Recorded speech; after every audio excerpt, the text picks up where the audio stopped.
stikls ir tāds, viņš prasa tādu īpašu pieeju un sava veida disciplīnu un pacietību tajos procesos, kurus viņš ļoti daudz ko nepiedos, ko piedos jebkurš cits materiāls. Un tas man ļoti, ļoti saista tā iespēja izkāpt no tās straujās ikdienas, un stikls man saistās ar kaut kādu veidu alķīmiju. Man liekas, ka tas, kas te notiek, ir pa pusē maģisks. Man liekas, ka cilvēki, kas nezinātu to backgroundu, nezinātu, ka tāds stikls vispār eksistē, varētu baigi viņus tā kā, apburt viņus varētu. Jā. Man liekas, ka arī cilvēki, kas zina, kas tur notiek, vienmēr var skatīties uz to sevišķi karsto stikls. Un varbūt augstais viņš saules staros ļoti skaists, savas visādas īpašības parāda, ko jebkurš cits materiāls neparādītu. Un vēl kāpēc? Man ļoti patīk tā viņa neprognozējumība. Tā kā tiešām es nezinu, kas notiks, un tas iznākums ir tāds. Man patīk tas brīdis, kad ir iesaistīta tāds tā materiāls. Materiāls tik spēcīgs, ka viņu nevar tā grūstīt, un tas, man liekas, ir interesanti praksa.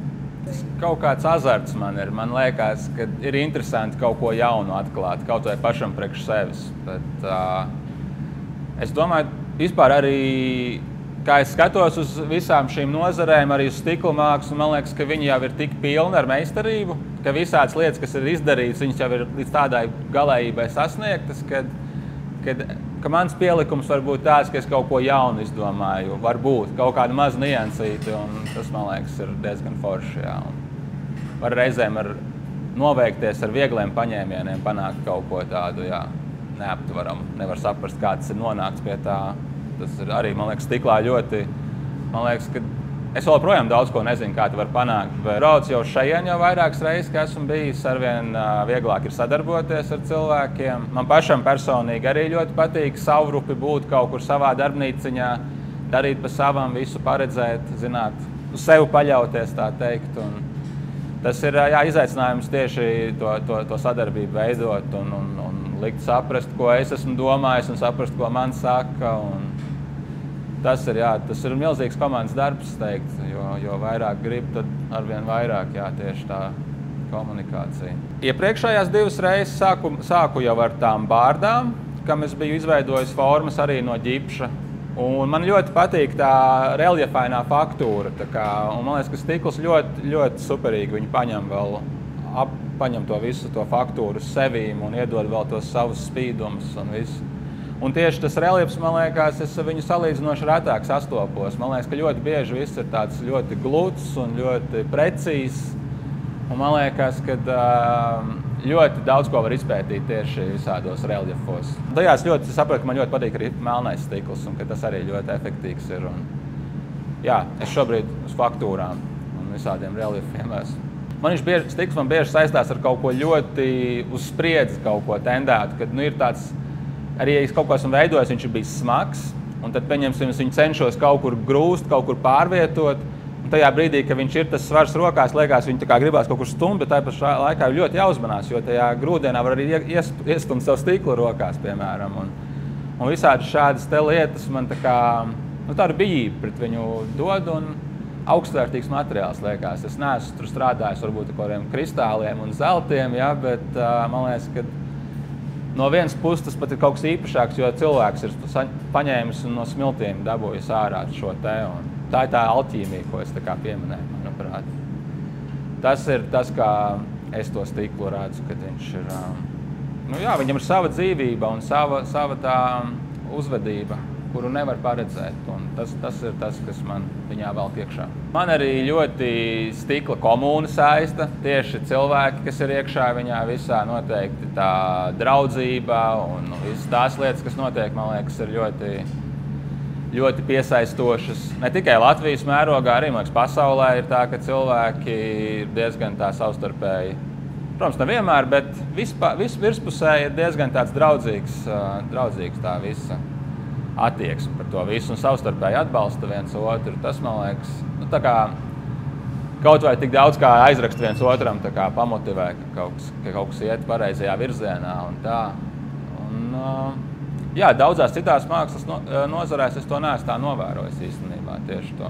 Manuprāt, mākslā ir baigi svarīgi, kad ir tas amatniecības lielais pielikums, lielā pievienotā vērtība, tā teikt. Un es domāju, stiklā tur ir ļoti daudz tā bezgalīgi iespēju to izdarīt kaut kā tādu, jā, amatnieciski augstvērtīgi kaut ko izgatavot ir ļoti liela iespēja. Es priecājos jau, kad arī Aleksandrs un Ivars jau zina, kad es braucu, kad būs kaut kas ārpus standarta. Un man liekas, ka ir interesanti uzmaisīt gaisu. Jā. Un man ir tā stūrgalvība, ka es tā kā ieraugu šos visus senos instrumentus. Man liekas, kā var būt, kad nevar kaut ko modernāku, kaut ko motorizētu iesaistīt, lai kaut kas notiek jauns. Tā kā. Un es atduros, jā, ka viss jau ir pārbaudīts tūkstošiem gadu, kad tā tam ir jānotiek, tā to daru vienkārši. Kaut ko var noķert, kaut kāds moments, un es tā arī skatos uz tiem izstrādājumiem, kas tapa. Šis tas vietā man nepatīk, bet katrā es kaut ko ieraugu, kas man noteikti nākotnē nāk līdzi. Ja es kaut ko domāju, tad es zinu, kā var kaut ko izdarīt. Uz tās robežas būšana, tā kā uz eidža dzīvot. Tā kā, tas ir arī skateboardā un sportos ekstrēmajos, ko es esmu agrāk izdzīvojis, kad kā būs, vai atrausies, vai nē, vai aizraugs priecīgs prom, vai atsitīsies. Un līdzīgi arī ir tajā visā šajā radošajā darbībā, ka dodies iekšā un nezini, kas notiks pēc tam. Lielākoties laiku ir priecīgi pārsteigumi. Man arī ļoti, tiešām, kā es minēju, tā komūna piesaista, tiešām, ka ir cilvēki, kas grib sadarboties, un tā kā šīs projekts pieņemsim, kur mēs visi varam satikties un kaut ko izdarīt, un tā ir ļoti svarīga lieta. Tas, protams, materiāls ir ļoti unikāls, bet arī tas ir tāds ļoti svarīgs moments, kad ir tā rezonance, kad ir ar ko kaut kas notiek, un tādā ziņā. Un tas otrs, tas ir tā materiāla unikalitāte, kas nevienam nav citam materiālam, es teiktu. Pirmkārt ar caurspīdīgumu, dzidrumu, kas ir, tas, protams, ir tāds tikai viens skatījums, jā, bet noteikti es uzskatu, ka tas ir baigi svarīgi. Ja uztais kaut vai apjomīgu vai mazāk vai lielāku apjoma objektu, trīsdimensionālu, tas, kad viņš ne tikai kā forma būs interesants, bet ka viņam arī vēl iekšā var iestrādāt dažādas dzidrums. Un tas, kad viņš noteikti uzvedīsies dažādās gaismās, un vēl no viņa nāks ārā gaismas, un interesantas ēnas būs. Ja gaismu un ēnu saspēle, man šausmīgi patīk melnbalts stikls, kad nofotografējam melnbaltās fotogrāfijās, uz viņu var skatīties.